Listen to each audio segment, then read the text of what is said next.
안녕하세요, 사랑방 가족 여러분. 오늘도 건강하고 따뜻한 하루 보내고 계신가요? 저희 사랑방에서는 언제나 여러분께 도움이 되는 건강 이야기를 쉽게 그리고 편안하게 전해드리려고 합니다. 오늘은 정말 중요한 주제를 함께 나눠보려고 해요. 우리가 평소에 잘 알고 있다고 믿었던 것들이 어쩌면 우리 몸에 불필요하거나 심지어 해로울 수 있다는 이야기 들어보신 적 있으신가요?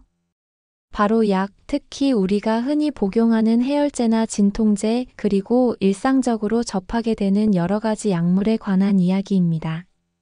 한 전문가는 30년 동안 환자들에게 따로 알려줬다는 내용을 고백하며 많은 사람들에게 큰 충격을 주었습니다. 겉보기에는 단순히 통증을 완화시키는 약이라고 생각했는데 알고 보니 그 안에 숨겨진 영향력은 생각보다 훨씬 깊고 넓었습니다.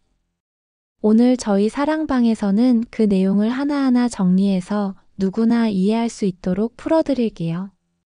먼저 우리가 쉽게 접하는 해열진 통제에 대해 이야기를 해볼까요? 두통이 있거나 몸살이 나거나 감기로 몸이 으슬으슬할 때 우리는 자연스럽게 약을 찾게 됩니다. 약국에서도 쉽게 구할 수 있고 병원에서는 더 강력한 약을 처방해 주기도 하죠. 이런 약들이 바로 우리가 흔히 말하는 소염진 통제 계열의 약물입니다. 하지만 이 약이 우리 몸에 들어왔을 때 일어나는 일들을 조금 더 자세히 들여다보면 생각보다 복잡하고 신중해야 할 부분이 많습니다. 예를 들어 이 약들은 단순히 통증을 억제하는 것이 아니라 우리 몸의 염증 반응을 억제하는 방향으로 작용하는 경우가 많습니다. 그리고 그 과정에서 우리 몸이 본래 가지고 있던 방어기전, 그러니까 면역 반응이나 염증을 통해 스스로를 회복시키는 기능에 영향을 주는 것이죠. 그런데 문제는 여기서 끝나지 않아요. 이런 약들이 위장에 부담을 주거나 간과 신장 같은 중요한 장기들에 부담을 줄 수 있다는 사실 알고 계셨나요? 많은 분들이 위장약과 함께 복용하거나 식사와 함께 먹으면 괜찮다고 생각하시지만 그 영향은 누적되며 우리가 예상하지 못한 형태로 나타날 수 있습니다. 그리고 더 무서운 사실은 이런 약들이 일시적으로 통증을 줄여주는 효과 때문에 몸의 이상 신호를 억누르는 역할을 하게 된다는 점이에요. 그러니까 몸이 보내는 위험 신호를 우리가 무시하게 만들고 결과적으로 더 큰 병으로 이어질 수 있는 단서를 놓치게 된다는 거죠. 이러한 이유로 어떤 분들은 약을 먹고 통증이 사라졌다고 안심하며 다시 무리하게 몸을 쓰게 됩니다. 하지만 그 순간에도 몸 안에서는 염증이나 손상이 계속 진행되고 있을 수 있어요. 이럴 때는 통증이 멈췄다고 해서 회복된 것이 아닌데 오히려 더 깊은 문제로 발전할 수 있다는 점을 기억해야 합니다. 또 한 가지 짚고 넘어가야 할 부분은 약을 제조하고 유통하는 제약업계의 구조입니다. 물론 의약품은 우리 건강에 필요한 경우가 많고 실제로 생명을 살리는 데 기여하는 것도 사실이에요. 하지만 상업적인 관점에서 보면 약을 팔아야 수익이 생기고 그 수익을 바탕으로 더 많은 약이 생산되는 순환 구조가 있습니다. 이 구조 안에서는 우리 건강이 최우선이기보다는 소비를 유도하고 장기적인 복용을 유도하는 흐름도 분명히 존재합니다. 그러다 보면 꼭 필요하지 않은 경우에도 약을 복용하게 되고 반복적인 처방과 습관적인 복용으로 이어지게 되는 거죠. 특히 고령층의 경우 여러 가지 만성질환으로 인해 복용하는 약이 3가지, 5가지, 심지어 10가지가 넘는 경우도 있어요. 이렇게 되면 약물 간의 상호작용, 그러니까 서로 다른 약이 몸 안에서 예상하지 못한 방식으로 반응하게 되는 부작용이 생기기 쉬워집니다. 그럼에도 불구하고 우리는 약에 의지하고 아플 때마다 먼저 약부터 찾는 습관을 가지게 된 것이 사실입니다. 이러한 현실을 어떻게 받아들여야 할지, 어떻게 조심스럽게 조절해 나가야 할지 함께 생각해보는 시간이 되었으면 좋겠어요.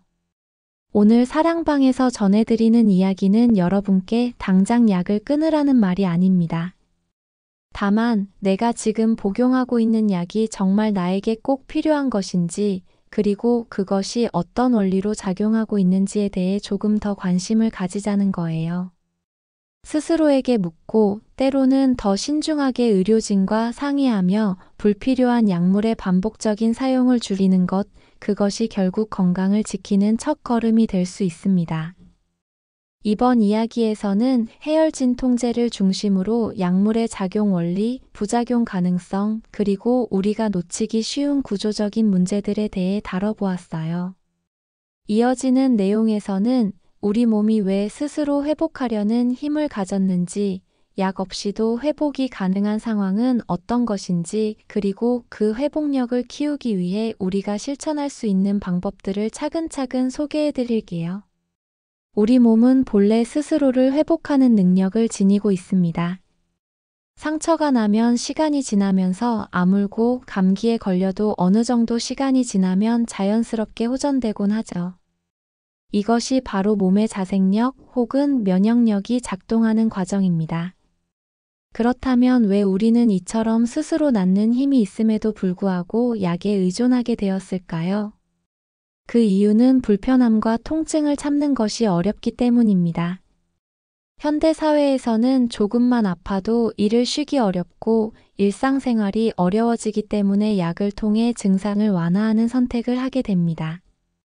하지만 그 선택이 계속 반복되면서 몸의 자연적인 회복 기회는 줄어들고 결국에는 약이 없으면 일상을 유지할 수 없는 상태로 이어지는 경우도 있습니다. 특히 아이의 경우 면역 체계가 아직 완전하게 자리 잡기 전이기 때문에 더더욱 조심스러워야 합니다. 성장하는 몸은 다양한 경험을 통해 면역을 학습하고 기억합니다. 그런데 잦은 약물 복용으로 인해 이 학습의 기회가 줄어들게 되면 오히려 면역력이 제대로 발달하지 못할 수 있습니다. 예를 들어 가벼운 열은 몸이 병원균을 물리치기 위해 일으키는 자연스러운 반응입니다. 이때 해열제를 너무 일찍 사용하면 몸의 방어작용이 충분히 발휘되기도 전에 열을 억제하게 되는 결과가 됩니다.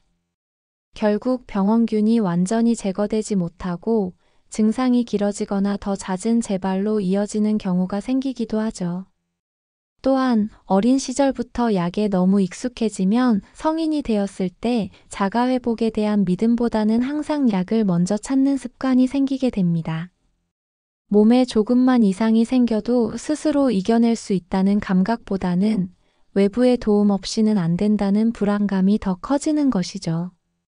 그래서 요즘은 전 세계적으로 약을 줄이려는 움직임이 일고 있습니다. 특히 일부 유럽 국가에서는 경미한 증상일 경우 의사의 처방 없이 약국에서도 약을 쉽게 판매하지 않습니다. 대신에 충분한 휴식, 수분 섭취, 영양 보충을 강조하면서 자연 치유의 중요성을 알려주고 있습니다. 우리도 이 점을 배워야 할 필요가 있습니다. 약이란 것이 필요할 때 제대로 사용하는 것은 정말 중요합니다. 하지만 꼭 필요하지 않은 상황에서도 습관적으로 복용하는 것은 몸의 자연 회복력을 약하게 만들 수 있다는 점을 잊지 말아야 합니다. 또한 약을 복용하기 전에는 내 몸 상태가 어떤지를 먼저 살펴보는 습관을 가져야 합니다. 예를 들어 단순한 피로로 인한 두통인지 아니면 체온 변화나 염증으로 인한 것인지에 따라 필요한 대처법은 전혀 다릅니다. 이럴 때 무조건 진통제를 복용하기보다는 먼저 수면을 충분히 취하고 물을 마시며 몸의 신호를 귀 기울여 보는 것이 먼저일 수 있습니다. 그렇다고 해서 모든 약이 해롭다는 의미는 절대 아닙니다. 몸에 심각한 이상이 생겼을 때는 꼭 필요한 약물이 존재하고 제때 복용함으로써 병을 빠르게 치료하거나 합병증을 예방할 수 있습니다. 하지만 중요한 것은 그 약이 꼭 필요한 시점에 꼭 필요한 만큼만 사용되어야 한다는 점입니다. 아이들이 자주 걸리는 감기, 열감기, 배탈 같은 경우에도 대부분은 시간이 지나면서 저절로 회복되는 경우가 많습니다. 이럴 때는 무리하게 해열제나 지사제를 쓰기보다는 휴식과 수분 섭취, 적절한 영양 보충을 통해 스스로 회복할 수 있도록 도와주는 것이 좋습니다. 한 예로 아이가 열이 나면 부모는 걱정이 되어 바로 해열제를 찾게 됩니다. 하지만 열의 높이만을 보고 무조건 약을 쓰는 것이 아니라 아이의 전반적인 상태를 먼저 살펴봐야 합니다. 식욕은 있는지, 잠은 잘 자는지, 놀이는 하는지 등을 종합적으로 고려해서 판단해야 합니다. 열이 높지만 아이가 활발하고 식사도 잘한다면 굳이 약을 쓰지 않아도 되는 경우가 많습니다. 또한 너무 자주 병원에 가거나 항생제를 반복적으로 사용하는 것도 조심해야 합니다. 항생제는 세균 감염에만 효과가 있으며 바이러스성 질환에는 효과가 없습니다. 하지만 바이러스성 감기에도 항생제를 처방받는 일이 여전히 많고 이는 내성균을 만들거나 아이의 장내 환경에 영향을 줄 수 있습니다. 우리 몸은 외부에서 오는 균뿐 아니라 우리 몸 안에 있는 균들과도 조화를 이루며 살고 있습니다. 장내 세균은 면역력에 큰 영향을 미치며 반복적인 항생제 사용은 이 균형을 무너뜨릴 수 있어요. 특히 어린 시절의 장 건강은 평생 면역력에 영향을 미칠 수 있기 때문에 더욱 주의가 필요합니다. 그렇다면 어떻게 해야 할까요? 우선 아이의 건강 문제에 대해 너무 빠른 판단을 내리기보다는 조금 더 기다리고 관찰하는 자세가 필요합니다. 열이 나거나 기침을 한다고 해서 곧바로 약을 쓰는 것이 아니라 어떤 원인인지, 얼마나 심한지, 시간이 지나면서 어떤 변화가 있는지를 천천히 살펴보는 것이죠. 그리고 그 사이에 할 수 있는 일들도 많습니다.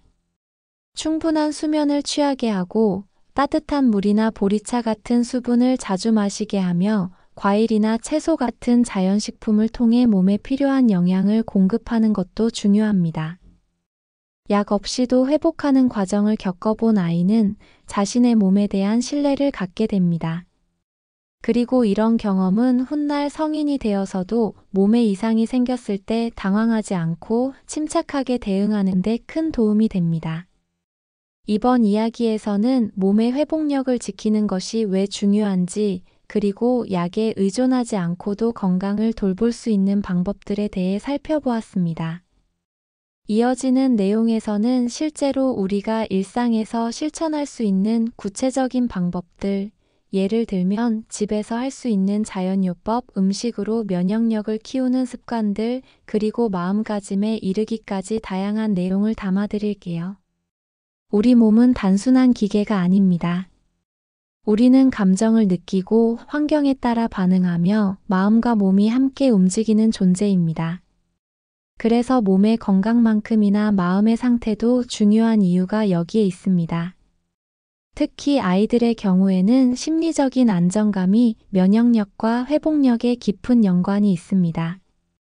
아이가 불안해하거나 스트레스를 많이 받을 때 같은 환경에서도 병에 더 자주 걸리거나 회복이 늦어지는 경우가 많습니다. 반대로 사랑받고 있다는 느낌을 받고 편안하고 따뜻한 환경 속에서 자라난 아이들은 감기조차도 더 쉽게 이겨냅니다. 이런 정서적 안정은 약이 줄 수 없는 힘입니다. 부모의 품에서 느끼는 안도감, 간단한 손길이나 따뜻한 눈빛 하나가 아이의 회복에 영향을 주는 것은 단순히 감정적인 위로가 아니라 실제로 몸의 회복에도 작용하는 자연스러운 생리 반응입니다.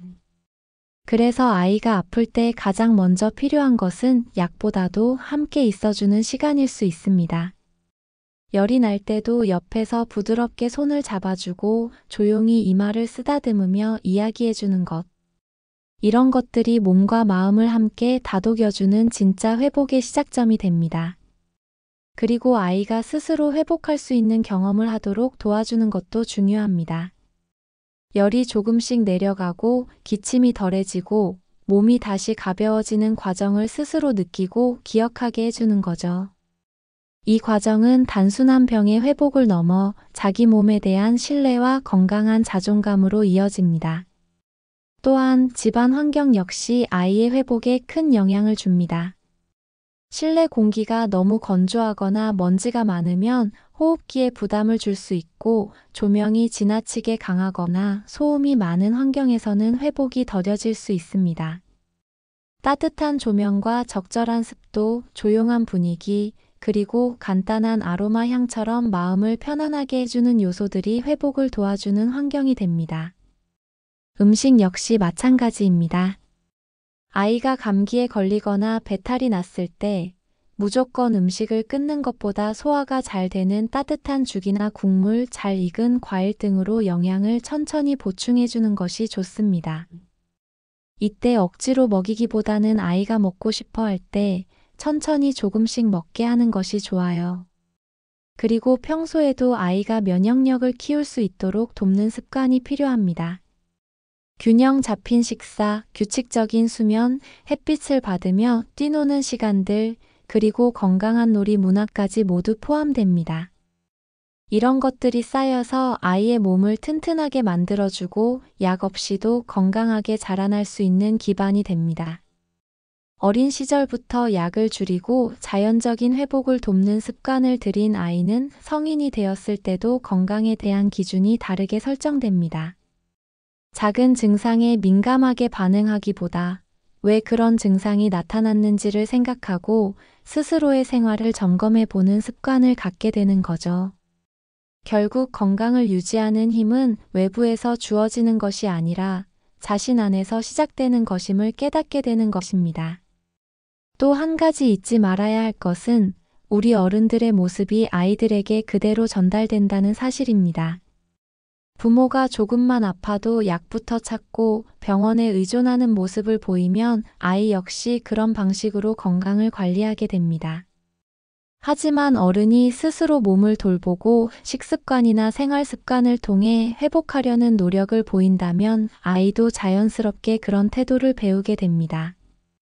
가정은 아이에게 가장 강력한 교육의 장입니다. 따라서 약에 대한 태도도 가정에서부터 다시 점검해 보는 것이 중요해요.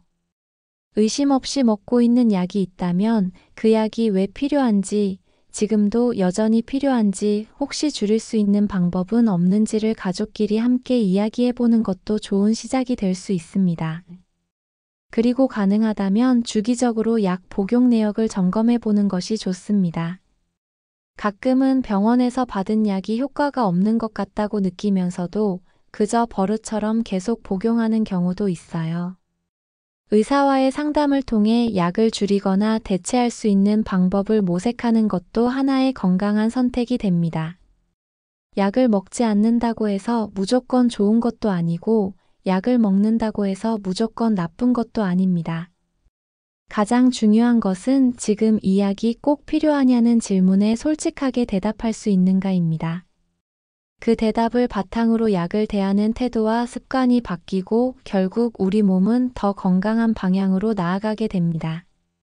오늘 사랑방에서 나누는 이 이야기들은 단지 이론적인 정보가 아니라 실제로 삶에 바로 적용할 수 있는 작은 변화들을 위한 안내서가 되었으면 합니다. 모든 부모가 약의 도움 없이도 아이를 건강하게 키울 수 있다는 자신감을 갖게 되기를 바라며 이제 다음 시간에는 실제로 자연적인 회복을 돕기 위한 구체적인 실천법들 그리고 약 없이 병을 이겨내는 다양한 사례들을 함께 나눠보겠습니다. 약 없이 병을 이겨낸 사례들을 살펴보면 우리가 기대하는 것보다 훨씬 더 많은 힘이 몸 안에 존재한다는 사실을 느낄 수 있습니다. 예를 들어 한 가정에서는 아이가 자주 감기에 걸려 해열제를 늘 가지고 다녔지만 어느 날부터 약 대신 집에서 휴식을 취하게 하고 따뜻한 차를 마시며 시간을 보냈더니 자연스럽게 열이 내려가고 회복되는 경험을 하게 됩니다. 처음엔 불안했지만 몇 번의 경험을 통해 부모와 아이 모두 조금씩 용기를 가지게 되었고 이후로는 감기 초기에 스스로 회복하는 데 집중하면서 약 복용 횟수가 눈에 띄게 줄어들었다고 합니다. 또 어떤 부모는 아이가 장염에 걸렸을 때 바로 지사제를 먹이기보다 충분한 수분 보충과 식이 조절을 통해 천천히 회복할 수 있도록 기다려 주었습니다. 그 결과 아이는 탈수 없이 안정적으로 호전되었고 이후 유사한 증상이 있을 때도 무리한 약 복용 없이도 잘 회복할 수 있었어요. 이런 경험들은 단순히 약을 쓰지 않았다는 결과가 아니라 부모가 아이의 몸을 믿고 회복을 기다려주는 시간을 선택했다는 데 의미가 있습니다. 그리고 이 기다림은 단지 시간만 보내는 것이 아니라 관찰과 대화, 지지로 가득 찬 시간이었기 때문에 가능한 일이었습니다. 몸을 살피고 증상을 이해하며 스스로 감당할 수 있는 범위를 가늠해보는 과정은 결국 건강한 판단력을 기르는 과정이기도 합니다. 아이뿐만 아니라 어른에게도 꼭 필요한 과정이죠. 자신의 몸을 돌보는 방식은 습관이고 태도이며 이 습관은 결국 평생의 건강을 좌우하게 됩니다. 이제 실제로 우리가 일상에서 실천할 수 있는 자연적인 회복 방법들을 조금 더 구체적으로 살펴볼게요. 첫째는 충분한 수면입니다. 잠은 우리 몸의 면역력을 회복시키는 가장 중요한 시간입니다. 밤에 깊은 잠을 자는 동안 몸은 낮 동안의 피로를 회복하고 손상된 세포들을 복구하며 면역 세포들의 활동이 활발해집니다. 아이들이 아플 때 가장 먼저 필요한 것도 바로 이 잠입니다. 약을 먹기 전에 잠을 잘 수 있는 환경을 먼저 만들어주세요. 따뜻한 물로 목욕을 시키거나 조명을 조금 낮추고 조용한 음악을 틀어주는 것만으로도 아이의 몸은 긴장을 풀고 회복 모드로 전환됩니다. 두 번째는 수분 보충입니다. 열이 나거나 감기 증상이 있을 때는 몸이 많은 수분을 소모하게 됩니다. 이럴 때 따뜻한 보리차나 미지근한 물, 무가당 도라지차나 대추차 등은 수분을 보충하면서도 기도를 부드럽게 해주는 효과가 있습니다. 세 번째는 몸을 덥게 해주는 것입니다. 감기나 몸살에 걸렸을 때 체온을 조금 더 유지해주는 것은 면역 활동을 도와주는 데 효과적입니다. 특히 손발이 차가울 경우 따뜻한 물에 족욕을 하거나 얇은 담요를 여러 겹 덮어주는 것이 도움이 됩니다. 네 번째는 편안한 음식입니다. 아플 때는 억지로 먹이기보다 소화가 잘 되는 죽, 미음, 푹 끓인 채소국 같은 것을 천천히 섭취하게 하는 것이 좋아요. 이때 너무 자극적인 양념이나 고기류는 피하고 자연 그대로의 재료를 사용하는 것이 몸의 부담을 줄이지 않습니다. 다섯 번째는 정서적인 안정입니다. 부모가 불안하면 아이도 불안합니다. 아이가 아플 때일수록 부모는 차분하고 여유 있는 태도를 보이는 것이 중요합니다. 이런 태도는 말이나 표정, 손끝 하나에도 담겨서 아이에게 전달되기 때문에 부모의 안정감은 곧 아이의 회복력으로 이어집니다. 또한 우리가 평소에 할 수 있는 예방적인 습관들도 매우 중요합니다. 햇볕을 쬐며 바깥에서 뛰어노는 시간, 계절에 맞는 옷차림, 손 씻기 습관, 적당한 운동, 다양한 식재료를 활용한 식단 구성, 충분한 수면과 정해진 생활 리듬 등은 아이의 면역력을 키우는 기본이 됩니다. 특히 요즘처럼 과도한 위생이 강조되는 시대에는 너무 청결한 환경이 오히려 아이의 면역 시스템 발달을 저해할 수 있다는 연구들도 있습니다. 물론 기본적인 위생은 매우 중요하지만 자연과의 접촉, 다양한 환경에서의 경험도 아이의 건강한 성장을 위해 꼭 필요한 요소입니다. 그리고 또 하나의 중요한 실천은 약에 대해 공부하는 습관입니다. 내가 지금 먹고 있는 약의 이름, 성분, 작용 원리, 부작용 등을 차근차근 알아보는 것부터 시작해 보세요. 단지 의사나 약사의 설명에만 의존하기보다 스스로 정보를 확인하고 이해하는 태도를 갖는 것이 장기적인 건강에 더 도움이 됩니다. 가정에서 약 상자를 정리할 때도 유효기간이 지난 약은 과감히 버리고 중복되는 약이 있는지 확인해 보는 습관도 중요합니다. 또한 아플 때마다 약을 추가로 구입하기보다는 정말 필요한 약을 최소한으로 구비해두는 방식으로 방향을 바꿔보는 것도 건강한 실천입니다. 이처럼 약 없이도, 아니 오히려 약을 덜 쓰면서도 건강하게 살아갈 수 있는 길은 분명히 존재합니다. 그 길은 멀고 어렵지 않습니다. 다만 우리가 그 방향을 향해 한 걸음씩 내딛는 것이 필요할 뿐입니다. 이번 시간까지 함께 나눈 이야기들은 단순히 약의 문제를 넘어서 우리가 건강을 대하는 전체적인 태도와 철학에 관한 것이었습니다. 몸의 신호를 믿고 자연스러운 회복을 존중하며 불필요한 개입을 줄여나가는 삶의 방식. 이런 방식은 단순히 건강을 지키는 것 이상의 의미를 가집니다. 삶을 더 풍요롭고 단단하게 만들며 결국 스스로를 아끼고 사랑하는 마음으로 이어지기 때문입니다. 이어지는 다음 이야기에서는 우리가 흔히 잘못 알고 있는 건강 상식들, 특히 인터넷에서 떠도는 정보들에 대해 꼼꼼히 짚어보고 무엇을 믿고 무엇을 경계해야 하는지를 중심으로 풀어드릴게요. 그리고 건강 정보의 홍수 속에서 스스로 판단하고 선택할 수 있는 기준을 세우는 방법에 대해서도 함께 나눠보겠습니다. 요즘은 정보가 넘쳐나는 시대입니다. 손에 쥔 휴대전화만으로도 수많은 건강 정보에 접근할 수 있고 누구나 자신의 경험을 공유하며 사람들의 선택에 영향을 줄 수 있는 구조가 만들어졌습니다. 하지만 이런 시대일수록 정확한 정보 그리고 올바른 판단 기준이 더 절실해집니다. 특히 아이의 건강처럼 중요한 문제에 있어서는 정보의 진위를 가리는 힘이 부모에게 필요합니다. 인터넷에는 누구나 쉽게 접할 수 있지만 검증되지 않은 정보도 많고 일부는 상업적인 목적을 가진 왜곡된 내용도 존재합니다. 예를 들어 특정 제품을 먹으면 면역력이 급격히 좋아진다거나 단기간에 키가 쑥쑥 큰다거나 감기를 예방할 수 있다는 이야기는 늘 매력적으로 들립니다. 하지만 실제로 그 효과가 의학적으로 입증된 것은 거의 없습니다. 대부분은 과장되었거나 제한적인 상황에서 관찰된 결과를 일반화한 것이죠. 또한 유명한 인플루언서나 셀럽이 사용하는 제품이라며 소개하는 광고성 콘텐츠도 주의가 필요합니다. 화려한 말과 이미지는 사람의 감정을 자극하고 이성을 마비시키는 경우가 많습니다. 특히 아이를 위해서라면 뭐든 해주고 싶은 마음이 들기 때문에 이런 정보에 쉽게 흔들리기 마련입니다. 그렇기 때문에 부모는 늘 한 발짝 물러서서 생각할 필요가 있습니다. 이 정보는 어디서 나왔는지, 어떤 근거가 있는지, 실제로 다른 사례에서 효과가 있었는지, 그리고 무엇보다도 내 아이에게 정말 필요한 것인지 따져봐야 합니다. 정보를 선별하는 가장 기본적인 기준은 그 출처입니다.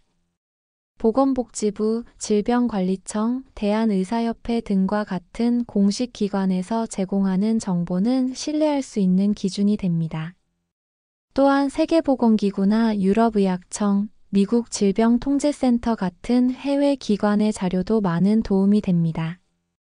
이외에도 의학 논문이나 학술지에 실린 연구 결과는 과장된 표현 없이 객관적인 수치와 함께 정보를 제공합니다. 비록 처음엔 조금 어렵게 느껴질 수 있지만 요즘은 일반인도 쉽게 이해할 수 있도록 설명한 해설 자료도 많이 나와 있으니 익숙해지는 것이 그리 어려운 일만은 아닙니다. 또 하나 유의할 점은 사람들이 많이 검색하고 공유한다고 해서 반드시 그것이 옳은 정보는 아니라는 점입니다. 검색 상위에 나온다고 해서 진실이라고 믿기보다 어떤 기준으로 이 정보가 올라왔는지 어떤 논리를 바탕으로 작성된 것인지 살펴보는 습관을 들여야 합니다. 정보의 홍수 속에서 가장 강력한 방어력은 결국 비판적 사고입니다. 이건 정말 내 아이에게 필요한가? 이건 오히려 해가 되지는 않을까? 이런 질문을 끊임없이 던지면서 정보에 휩쓸리기보다는 정보를 다스릴 수 있는 태도가 필요합니다. 그럼에도 불구하고 때로는 정보의 양이 너무 많아서 무엇이 진짜고 무엇이 아닌지 헷갈릴 수 있습니다. 그럴 때는 차라리 기본으로 돌아가는 것이 좋습니다. 몸이 보내는 신호를 먼저 읽고 몸이 필요로 하는 것을 충실히 채워주는 것. 수면, 식사, 휴식, 따뜻한 관계. 이 네 가지를 충실히 지키는 것이 결국 어떤 건강 정보보다 강력한 힘이 됩니다. 그리고 주변 사람들과의 경험도 귀 기울여 들을 필요는 있습니다. 하지만 그것이 절대적인 기준이 되지 않도록 내 상황과 내 아이의 특성에 맞게 필터링하는 것이 중요합니다. 예를 들어 어떤 음식이 좋다는 이야기를 들었다고 해도 아이가 평소에 알레르기 반응을 보인 적이 있다면 섣불리 시도해서는 안 됩니다. 건강은 결코 단편적인 정보나 유행에 따라 움직여서는 안 됩니다.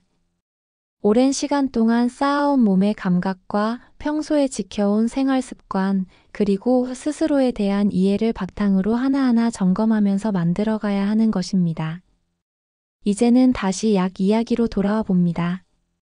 앞서 살펴본 것처럼 약은 필요할 때 사용되면 분명히 도움이 되지만 그 사용에 대해 항상 한 번쯤은 되묻는 습관이 필요합니다. 오늘 하루 동안 내가 복용한 약이 있다면 그 약은 왜 먹었는지, 먹지 않았다면 어떤 변화가 있었을지를 생각해 보세요. 그리고 이런 약 복용이 일상처럼 반복되고 있다면 그것이 정말 회복을 위한 행동인지 아니면 불안감 때문에 하는 습관인지 되짚어 보는 것도 중요합니다.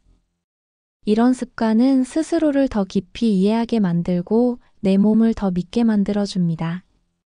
그 믿음은 병원을 덜 찾게 해주고 약을 덜 복용하게 해주며 결국 스스로 회복할 수 있는 힘을 길러주는 지름길이 됩니다. 오늘 나눈 이야기들을 바탕으로 이제 여러분께 한 가지 제안을 드리고 싶어요. 바로 하루 약 없이 보내보기입니다.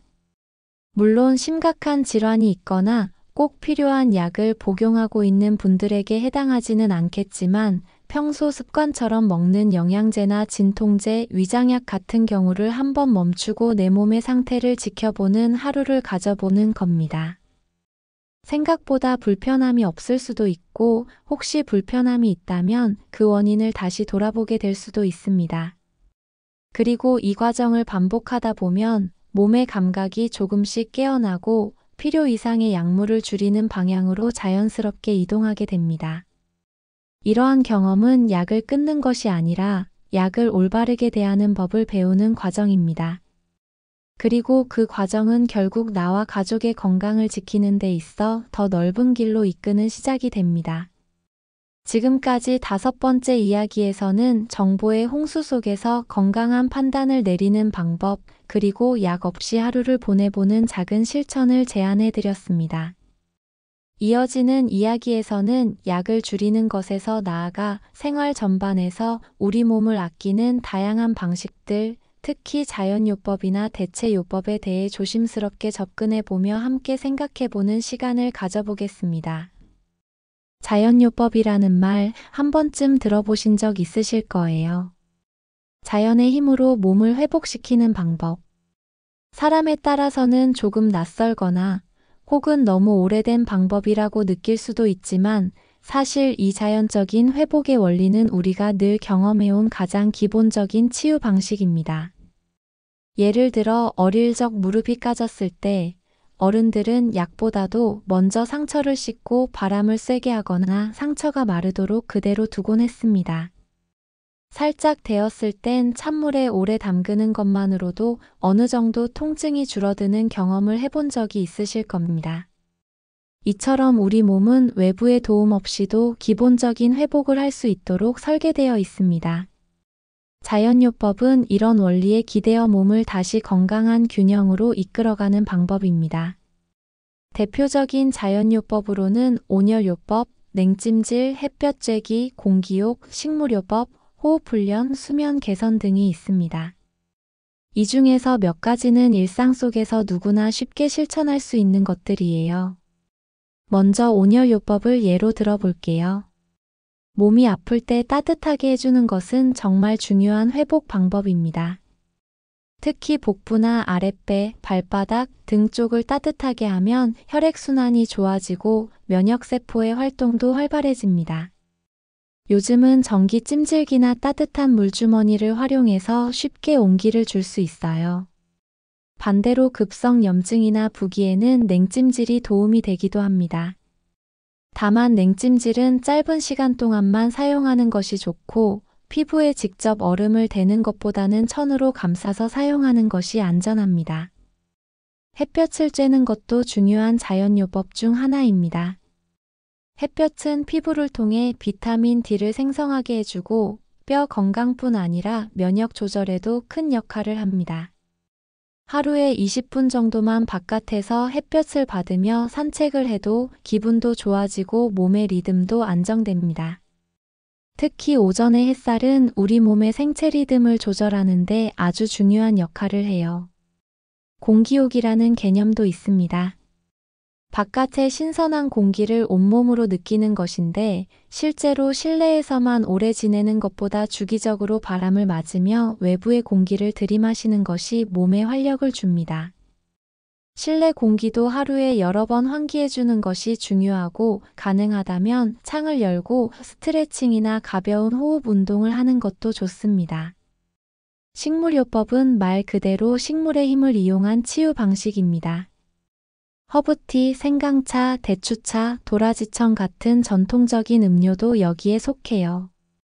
이런 음료는 인위적인 약이 아니라 자연의 성분이 그대로 담겨 있어서 몸에 천천히 그러나 꾸준히 작용합니다. 다만 어떤 체질이나 알레르기가 있는 경우에는 꼭 전문가의 조언을 받고 사용하는 것이 안전합니다. 호흡 역시 아주 중요한 치유 수단입니다. 급한 마음이 들 때, 몸이 아플 때, 긴장을 푸는 데에는 깊은 숨이 도움이 됩니다.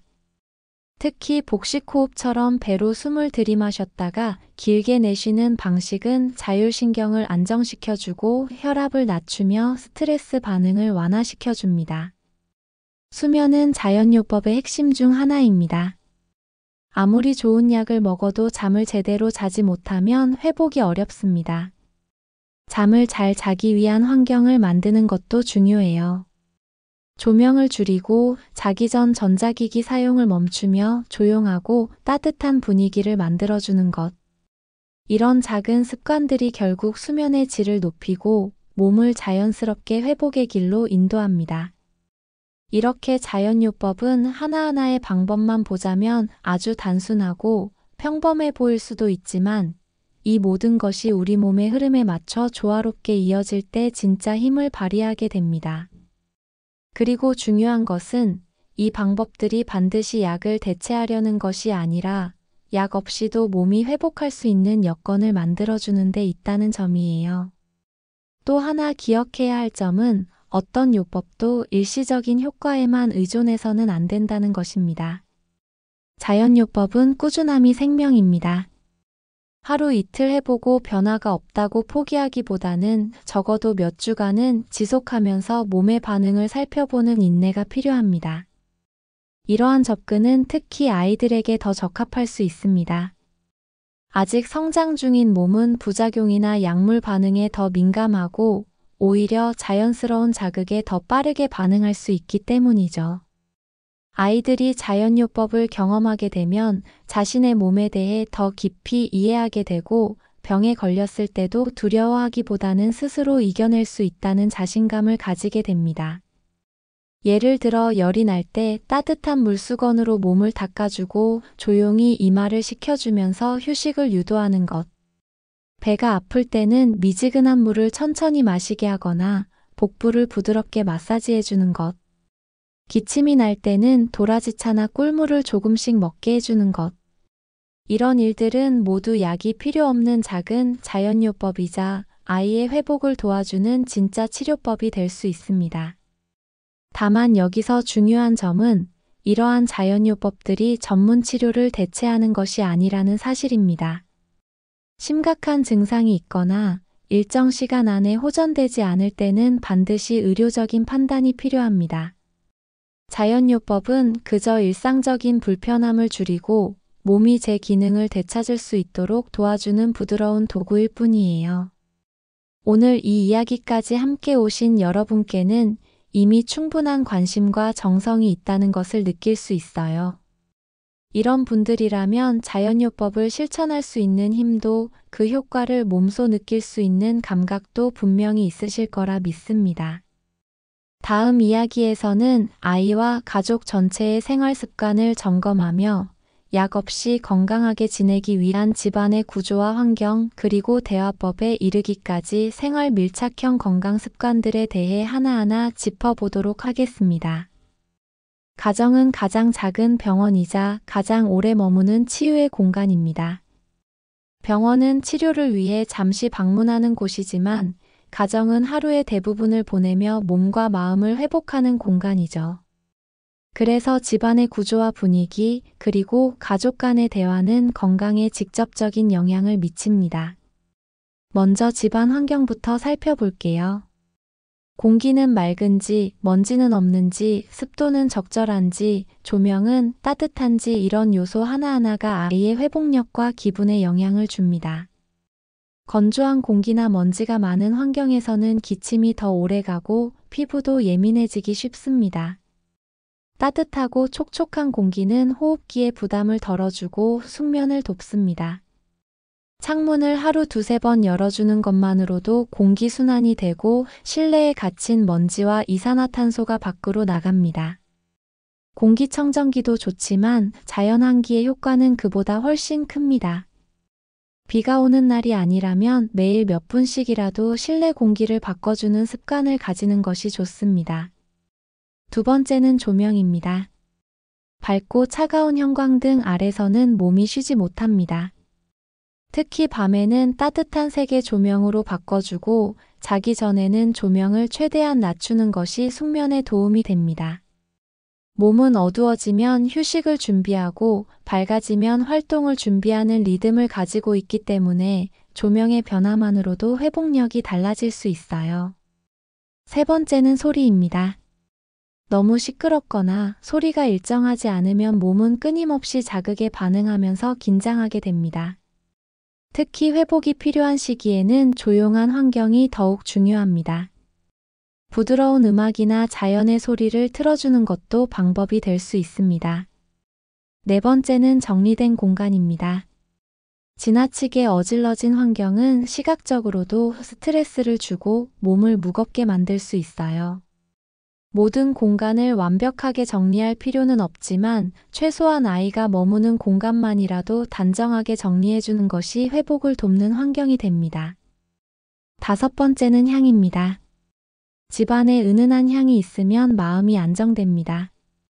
대추차, 생강차, 라벤더 허브, 나무향 등은 긴장을 풀고 편안한 기분을 만들어줘요. 물론 향에 민감하거나 알레르기가 있는 경우에는 꼭 확인 후 사용해야 하고 어린아이의 경우는 강한 향보다 은은한 자연향이 적절합니다.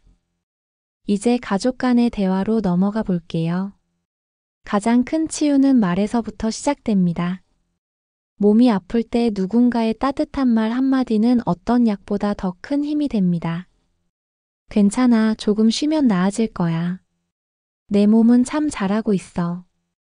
지금은 조금 불편하지만 너는 잘 이겨낼 수 있어. 이런 말들은 아이의 자존감과 회복 의지를 자극하고 마음을 안정시켜 줍니다. 또한 아이가 느끼는 증상을 무시하지 않고 들어주는 것도 중요해요. 그렇게 아파? 어디가 제일 힘들어? 엄마가 뭘 도와줄까? 이런 물음은 단지 상태를 파악하는 것을 넘어서 아이 스스로 자신의 몸을 들여다보고 표현할 수 있는 기회를 줍니다. 이 경험은 훗날 몸의 이상 신호를 더 빨리 인식하고 스스로 건강을 지키는 태도를 만드는 데 도움이 됩니다. 가족끼리의 식사 시간도 중요합니다. 함께 먹는 식사는 단순히 영양 섭취를 넘어서 정서적인 만족과 면역력 강화에도 큰 역할을 합니다. 식사 중에는 텔레비전이나 핸드폰을 잠시 내려놓고 음식을 맛보며 대화를 나누는 것이 좋아요. 음식은 약이기도 합니다. 정성스레 만든 따뜻한 밥 한 그릇이 약보다 더 큰 회복을 가져다 줄 수 있습니다.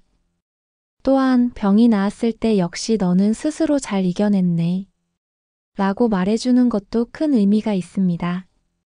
약 덕분이라는 말보다 아이 자신이 회복했다는 경험이 더 큰 자신감을 줍니다. 이런 경험은 아이가 몸에 대해 신뢰를 갖게 하고 앞으로의 건강관리에 있어 주체적인 태도를 가지도록 도와줍니다. 가정에서 약 없이 건강을 지키기 위해 실천할 수 있는 것은 그리 멀리 있지 않습니다. 무언가를 새로 사거나 특별한 지식을 갖추지 않아도 괜찮습니다. 이미 우리 주변에 있는 것들, 익숙한 것들 안에 회복의 조건이 다 담겨 있습니다. 다만 그것을 다시 바라보는 눈, 그리고 실천으로 옮기는 작은 용기가 필요할 뿐입니다. 오늘까지 함께 나눈 이 여정은 단지 약을 줄이자는 이야기가 아니라 건강을 주체적으로 지켜나가자는 이야기였습니다.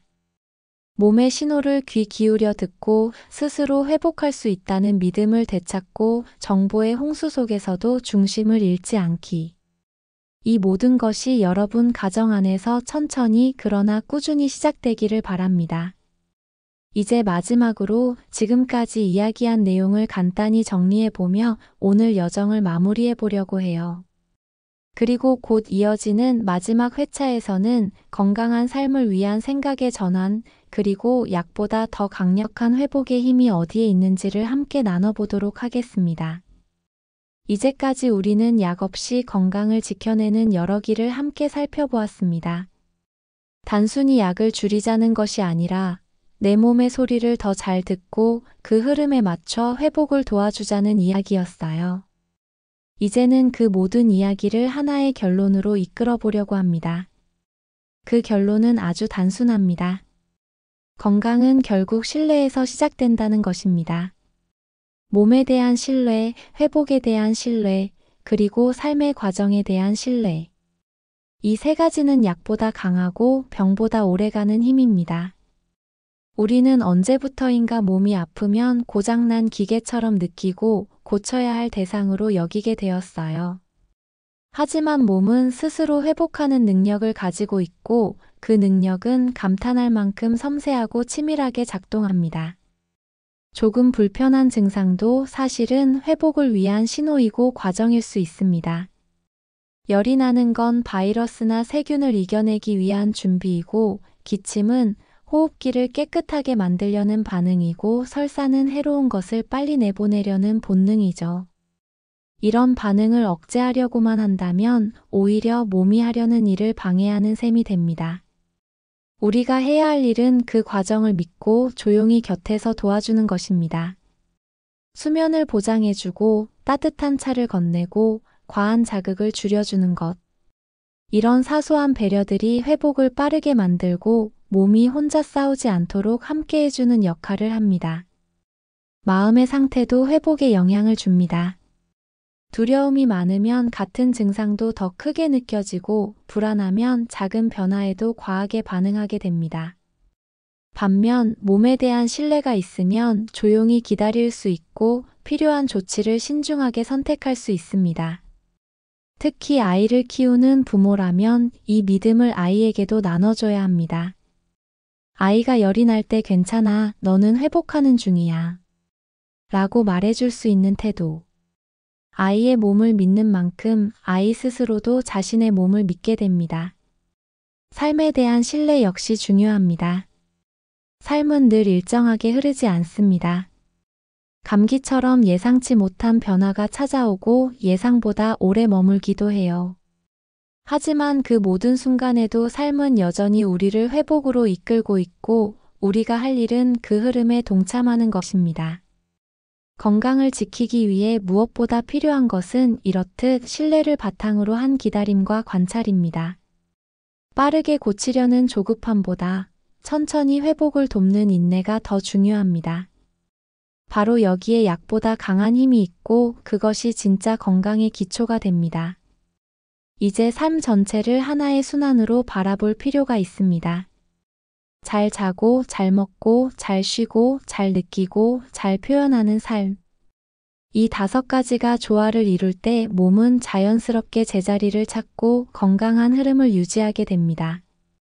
잠은 하루의 리듬을 잡아주고 음식은 몸의 연료가 되며 휴식은 긴장을 풀어주고 감정은 우리를 인간답게 해주며 표현은 그 감정을 밖으로 건강하게 흘려보내는 길입니다. 이 5가지가 함께 움직이면 약이 없더라도 우리는 충분히 회복할 수 있습니다. 그 어떤 보약보다 강력한 삶 자체의 순환이 바로 여기에 있기 때문입니다. 또한 우리는 서로의 건강에도 영향을 줍니다. 가족 간의 대화, 친구와의 관계, 사회 속에서의 역할. 이 모든 것들은 감정적인 에너지를 만들고 그 에너지는 몸의 면역력과도 연결됩니다. 따뜻한 한마디가 피로를 풀어주고 진심 어린 관심이 두통을 사라지게 하며 함께 웃는 순간이 면역세포를 활성화시켜주는 것이죠. 건강은 나 혼자만의 문제가 아니라 함께 살아가는 이들 모두의 문제이기도 합니다. 따라서 우리는 서로의 건강을 챙기면서 살아야 하고 나의 건강 습관이 누군가에게도 영향을 미친다는 것을 기억해야 합니다. 예를 들어 부모가 건강한 생활 습관을 가지면 아이는 그것을 자연스럽게 따라하게 됩니다. 매일 정해진 시간에 자고 일어나며 천천히 음식을 씹고 휴대폰보다 책을 가까이 하는 모습은 그 자체로 교육입니다.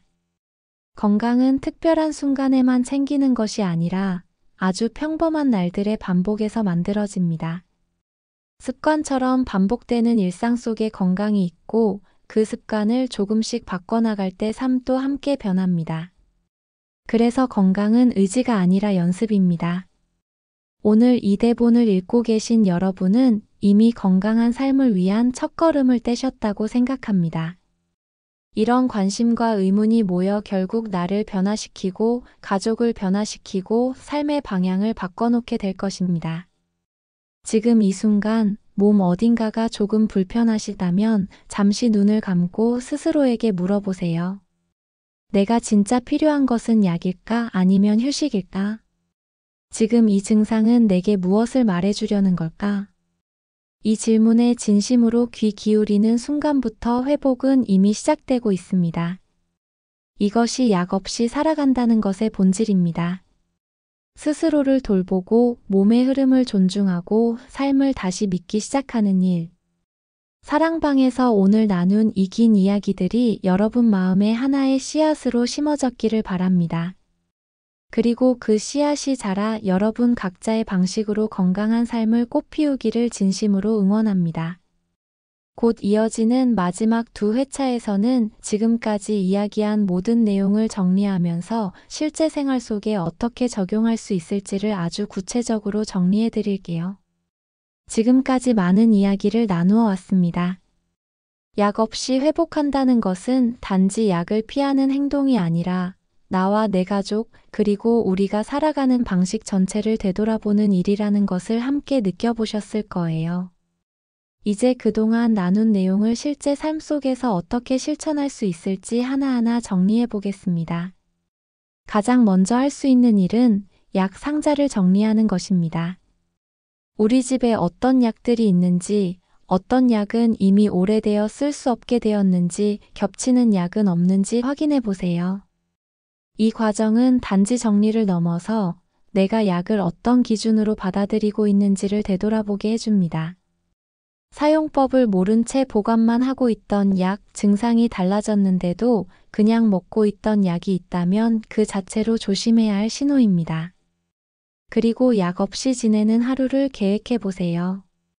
갑작스러운 금지보다는 오늘 하루만 약 없이 몸의 변화를 지켜보겠다는 태도가 좋습니다.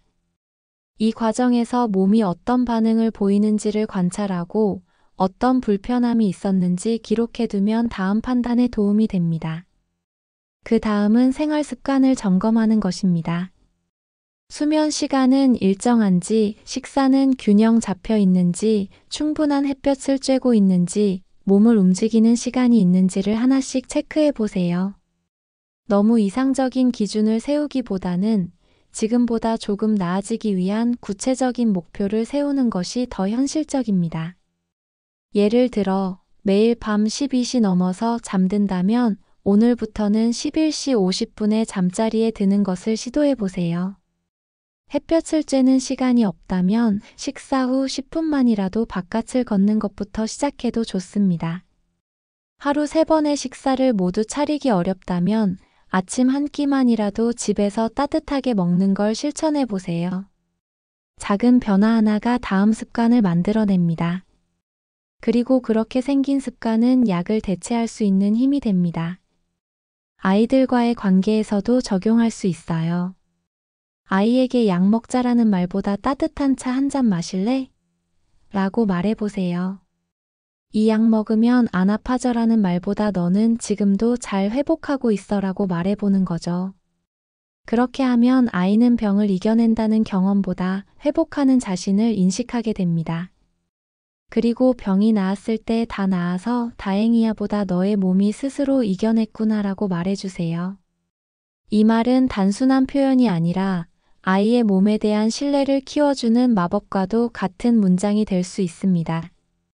또 하나 중요한 실천은 감정 관리입니다. 건강은 몸의 문제이기도 하지만 감정과 깊이 연결된 문제이기도 합니다. 불안이나 분노, 슬픔이 반복되면 면역력이 떨어지고 몸은 쉽게 아프게 됩니다. 따라서 하루에 몇 분이라도 자신의 감정을 돌아보고 마음을 정리하는 시간을 갖는 것이 필요합니다. 글을 써보는 것도 좋고 조용히 음악을 들으며 눈을 감는 것도 좋습니다. 혹은 그냥 창밖을 바라보며 아무 생각 없이 시간을 보내는 것도 훌륭한 방법이 될 수 있어요. 감정과 몸은 늘 연결되어 있고 감정의 안정은 회복의 속도를 바꿔줍니다. 누구나 힘든 날은 있기 마련이고 그 힘든 마음이 몸을 더 아프게 할 수도 있어요. 이럴 때일수록 자신에게 따뜻하게 말 걸어주는 연습을 해보세요. 지금 많이 힘들지? 하지만 괜찮아. 조금씩 나아지고 있어. 이런 말은 내가 나를 위로하는 동시에 내 몸의 회복을 도와주는 작은 기도가 됩니다. 자신을 돌보는 일은 결국 자신과 대화하는 일입니다. 몸이 불편할 때마다 그 신호를 무시하기보다는 이유를 물어보는 습관을 들이세요. 왜 지금 배가 아플까? 혹시 너무 급하게 먹었나? 스트레스를 받았나? 이런 질문들은 단순한 증상 이해를 넘어서 내 삶의 방식을 다시 보게 해줍니다. 그리고 가족들과 함께 건강에 대해 대화하는 시간을 만들어 보세요. 식사하면서 오늘 내 몸이 어땠는지, 어떤 점이 불편했는지, 어떻게 회복하고 있는지를 나눠보는 것도 좋습니다. 이런 대화가 가족 전체의 건강 감수성을 높이고 약 없이도 지낼 수 있는 가정 환경을 만드는 데 큰 도움이 됩니다. 또한 주기적으로 정보 정리를 해보는 것도 좋은 습관입니다. 그동안 메모해온 약 이름, 자연요법, 건강 상식들을 모아두고 실제로 효과가 있었는지 확인해 보세요. 나만의 건강 노트를 만들어가는 것이죠. 이렇게 하면 약 없이도 건강을 유지할 수 있는 자신만의 시스템이 생기게 됩니다. 그 시스템은 점점 단단해지고 삶의 기반이 되며 언젠가는 약보다 더 든든한 건강 자산이 될 것입니다. 마지막 회차에서는 지금까지 나눈 모든 내용을 총정리하며 한 문장으로 정리할 수 있는 핵심을 담아드릴게요. 그리고 끝까지 이 대본을 따라와 주신 여러분께 작은 응원의 메시지도 전해드리겠습니다. 오늘까지 여러분과 함께 걸어온 이 여정은 단순히 약 없이 살아가는 법을 나누기 위한 것이 아니었습니다. 우리가 잊고 있던 몸의 감각, 삶의 리듬, 그리고 나 자신에 대한 신뢰를 다시 회복하기 위한 여정이었습니다. 이제까지의 내용을 간단히 정리해 볼게요. 우리 몸은 스스로 회복할 수 있는 능력을 가지고 있습니다. 약은 그 능력을 보완해주는 도구이지 절대적인 해결책이 아닙니다. 해열제나 진통제 같은 약물은 때로는 꼭 필요하지만 자주 반복될수록 우리 몸의 자연 회복 능력을 약하게 만들 수 있습니다. 아이의 열, 기침, 배탈 같은 증상은 대부분 시간이 지나면 회복됩니다. 이 과정을 부모가 믿고 지켜봐주는 것이 아이의 면역력과 건강한 정서 발달에 큰 도움이 됩니다. 우리가 할 수 있는 것은 많습니다. 따뜻한 휴식, 적절한 수분 보충, 균형 잡힌 식사, 햇볕 쬐기, 정서적 안정. 이 모든 것은 약이 아니라도 가능한 회복의 조건입니다. 또한 자연요법은 몸의 흐름을 돕는 부드러운 방식입니다. 온열요법, 식물요법, 호흡, 수면, 향기요법 같은 다양한 방법은 꾸준히 실천하면 약보다 더 깊은 회복을 도와줍니다. 무엇보다 중요한 것은 일상의 작은 습관들입니다. 매일 같은 시간에 자고 일어나는 것, 음식을 천천히 씹어 먹는 것, 몸의 피로를 느꼈을 때는 잠시 쉬어주는 것. 이런 사소한 행동들이 결국 내 몸을 지키는 가장 강력한 방어선이 됩니다. 가정의 분위기도 중요합니다. 조용하고 따뜻한 공간, 은은한 조명, 규칙적인 식사, 서로를 존중하는 말투와 대화. 이 모든 것이 건강의 기반이 됩니다. 그리고 우리는 정보의 시대에 살고 있습니다. 정보는 넘쳐나지만 그 속에서 진짜를 가려내는 안목이 필요합니다. 건강 정보일수록 출처를 따지고 논리와 근거를 확인하고 내 몸과 상황에 맞는지를 생각해보는 습관을 가져야 합니다. 이제 다시 처음으로 돌아가서 마지막으로 이 질문을 드리고 싶습니다. 당신의 건강은 지금 누구의 손에 있나요? 의사의 손일까요? 약사의 손일까요? 병원의 손일까요? 아니에요. 당신의 건강은 바로 당신의 손에 있습니다. 당신이 내리는 선택, 당신이 반복하는 생활, 당신이 듣는 몸의 신호, 그 모든 것이 지금의 몸을 만들고 있고 앞으로의 건강을 결정할 것입니다. 약 없이 산다는 건 무조건 약을 거부하자는 것이 아닙니다. 필요할 때는 정확하게 약의 도움을 받고 불필요한 경우에는 스스로 회복할 수 있는 힘을 키우자는 것입니다. 이제 당신은 알고 있습니다.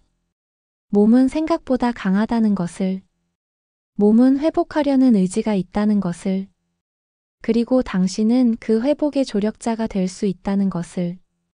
이제 이 이야기의 마지막 장을 넘기며 여러분께 작은 부탁 하나 드리고 싶어요. 오늘 들은 이야기 중 단 한 가지라도 실천해 보세요. 하루만 약 없이 지내보기. 잠들기 전에 전자기기를 끄고 눈을 감아보기. 따뜻한 물을 마시며 한숨을 길게 내쉬어 보기. 아이의 열을 약 없이 이겨낼 수 있도록 옆에서 함께 있어주기. 작은 실천이 내일을 바꾸고 내일의 반복이 내 몸을 바꾸고 바뀐 몸이 다시 내 삶을 바꿀 수 있습니다. 우리는 그걸 건강이라고 부릅니다. 그리고 그 건강은 이미 여러분 안에 있습니다. 사랑방에서 함께 해주신 여러분, 여기까지 따라와 주셔서 정말 감사합니다. 여러분의 하루하루가 회복의 시간이 되고 그 시간이 모여 건강한 삶이 되기를 진심으로 기원합니다. 그리고 언제든 지치고 혼란스러울 때는 이 이야기를 다시 떠올려 주세요. 몸은 알고 있습니다. 스스로 회복하는 법을. 당신은 할 수 있습니다. 믿음은 가장 강력한 약입니다. 그 믿음을 가진 지금, 당신은 이미 건강을 향해 나아가고 있습니다. 감사합니다.